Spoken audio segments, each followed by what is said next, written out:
Ayan, ito. Curry powder. Spaghetti package. Ito pala. Nakatakay lang. Got tayong garlic powder. Ito yung bukasan. Galing. Try natin. Pero nakapag-try naman ako ng ganito. Sa grocery pa nga iba. Ito lang yung laman niya. Pero kaya mo na. Pang ilang lutuan ng pala ito. Pero okay lang. Eva. Tsaka all-purpose cream. Tapos cheese. Somewhere there. Ayan, dito ako bumili ng 8 itlog na pula tsaka 1 kilong bigas lang ni Jasmine.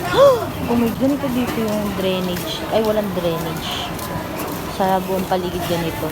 Kanina sabay-sabay din silang humihinto. Sumatalig sa mukha ko. Pinukpok na sa ulo.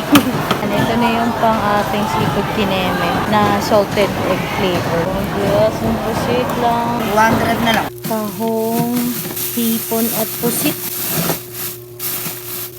Sinato ko na lang siya dito sa yelo na natira namin kahapon para hindi masayang.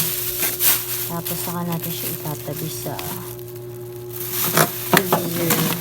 Hindi na kasi. Kinikilabutan akong hawakan to kasi kala mo buhay pa eh. Tsaka itong pinili na baboy.